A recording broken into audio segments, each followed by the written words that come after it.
할렐루야. 쓴 본문은요, 창세기 3장 1절에서 7절의 말씀입니다. 유혹과 시험이 다가올 때입니다. 말씀 살피기를 보면 하나님이 지으신 들 짐승 중 가운데 가장 강교한 짐승은 무엇일까요? 여러 이야기들이 나올 수 있지만 하나님께서 지으신 것들 중에서 오늘 이야기하고 넘어가는 시간 되기를 원합니다. 그리고 두 번째, 뱀은 하와에게 동상 중앙에 있는 나무 열매를 먹는 날에는 그들의 눈이 어떻게 될 것이라고 유혹합니까? 함께 나눠보시며 찾아보시고 함께 이야기하는 시간 되기를 소망하고요. 그 세 번째, 죄가 왜 하나님의 백성에게 치명적 문제가 될까라는 주제는 함께 이야기해보는 시간이 되는 것이 훨씬 더 좋을 것 같습니다. 나 혼자만 아는 것이 아니라 함께 나누고 함께 이야기할 때 더욱더 하나님 나라에 가까워지는 시간 되기를 소망하며 오늘 말씀 묵상 들어갑니다. 본문은 아담과 하와에게 선과 악을 아는 나무의 열매만은 먹지 말라고 하셨던 하나님의 명령을 오늘 뱀은 간교하게 그리고 먹음직스럽게 유혹합니다. 뱀은 하와를 유혹하기 위해 시험받는 존재로 등장합니다. 결국 아담과 하와는 뱀의 유혹을 이겨내지 못했습니다. 불순종의 죄를 저지르고 만 것이죠. 그 결과 하나님과의 친밀했던 관계가 깨지고 말죠. 하나님을 피하여 숨고 에덴에서 결국 추방되어집니다.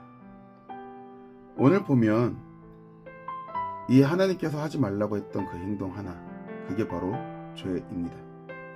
말씀 묵상, 본문에 들어가기 전에 먼저 이런 나눔을 한 가지 했으면 좋겠습니다. 만약 우리 삶 속에 뱀과 같고 불순종하게 하는 원인이 있다면 오늘 그것을 함께 생각해 보시고 그리고 오늘의 말씀을 함께 나누는 시간 되길 소망합니다. 오늘 본문에는 간교한 뱀이라고 해서 나옵니다. 성경은 하와를 유혹하는 뱀은 하나님이 지으신 모든 들짐승 중 가운데 가장 간교하다라고 묘사합니다. 여기서 뱀에 대한 설명을 잘 보아야 할 필요가 있습니다. 하나님이 지으신 들짐승 가운데 있었다는 것입니다. 뱀 또한 하나님께서 지으셨다는 것이죠. 쉽게 말하면 뱀은 동산 외부에서 들어온 존재가 아닌 하나님이 만드신 들짐승, 하나님의 창조물이라는 것입니다. 이런 의미에서 이 뱀과 같은 모습, 동물 유혹하는 자, 침몰이라는 신학자는 이렇게 해석하고 있습니다. 유혹은 어디에서나 비롯되는지 설명할 수 없고 결코 알 수도 없다. 어느 한순간 하나님이 지으신 선한 세상 가운데 와 있다. 여전히 수수께끼이다. 맞습니다. 우리에게도 일어나는 고난의 원인, 우리가 다 이해할 수 있을까요? 없다는 거죠.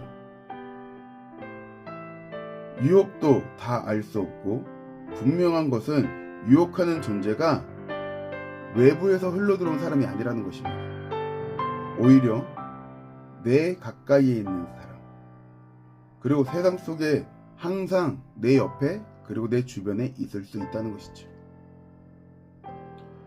우리 인간은 늘 유혹과 시험을 받으며 살아가는 존재이기 때문에 그렇습니다. 오늘 이 유혹과 시험은 언제나 정말로 있는 것 같아요. 뱀의 유혹과 시험은 하나님의 말씀을 왜곡하고 의심하게 만들기 때문에 더 우리는 헷갈릴 수 있습니다. 세상에서도 이런 말을 많이 하죠. 신은 없다.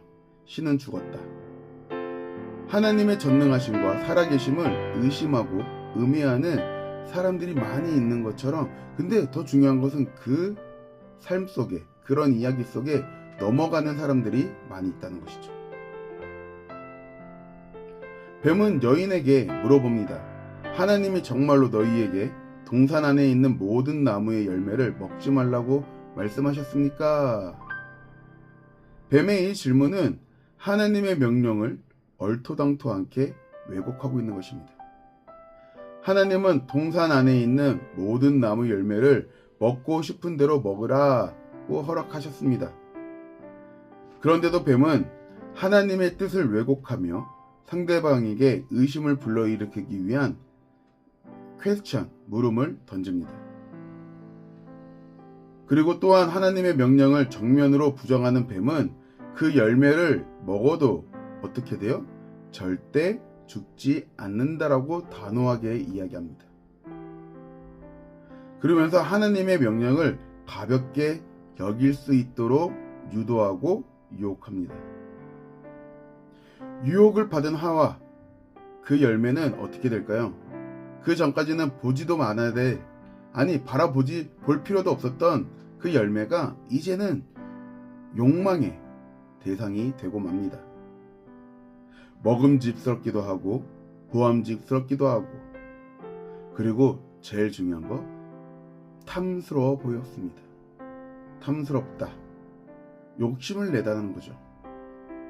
오늘 우리의 삶 속에서 유혹과 핍박은, 유혹과 시험은 다 그렇게 찾아옵니다. 저걸 하면 내가 더 잘할 수 있고, 저렇게 행동하면 나도 돈을 더 많이 벌 수 있을 텐데 라는 생각을 갖게 한다는 것이죠. 시험과 유혹을 이기지 못하고 하나님 명령에 불순종하는 죄를 범하게 될 경우, 하와는 이미 넘어갔죠. 어떻게 되죠? 바로 하나님의 사랑 안에서 떠나는 형벌을 받게 됩니다. 주님을 사랑하고 말씀에 순종하며 주님과 동행하는 것이 바로 하나님이 백성에게 주신 참된 복이었습니다. 근데 수많은 것들을 주셨는데 단 한 가지, 그 한 가지를 지키지 않은 그 백성들, 어떻게 해야 될까요? 하나님의 심판이 있다는 것이죠. 유혹과 시험을 이기는 방법은 선과 악의 기준을 나 자신의 유익이나 쾌락 대신 하나님의 뜻과 영광에 두면 오늘 우리는 시험과 유혹에서 이겨내고 벗어날 수 있게 됩니다. 하나님을 더욱 사랑하여서 말씀으로 무장하고 그 말씀을 따라 사는 것, 오늘 참된 복을 누리며 살아가는 지름길입니다. 오늘 그 말씀에 순종하며 사시기를 소망합니다. 그리고 그것이 유혹과 시험을 이기고 주님 안에서 생명을 얻고 더 풍성히 얻는 삶이 되게 할 것입니다. 오늘 하나님께서 말씀하실 때, 하나님께서 인도하실 때 주님이 함십니다, 주님이 도우십니다 라는 그 고백이 있기를 원하시며, 오늘도 유혹을 이기고 생명 속에 거하기를 함께 기도하며 나아가기를 소망합니다. 말씀 적용입니다. 하나님의 말씀에 순종하기 위해 신앙 훈련 어떻게 동참하고 계십니까? 오늘 우리 이렇게 구역 예배로도 하고요. 그리고 각 교구별로 가끔 모일 때도 있죠. 그리고 각 신도회에서도 모일 때도 있죠. 그러면서 그 가운데 우리가 하는 것, 하나님의 말씀을 얼마나 나누고 있는지 한번 생각해 보아야 한다는 것이죠. 그리고 또 각 교회 안에서 기도회, 전도회 등으로 모임도 가지고 있습니다. 그러한 동참할 수 있도록, 그리고 훈련할 수 있도록 우리 함께 나누고 퍼뜨릴 수 있는 시간 되기를 소망합니다.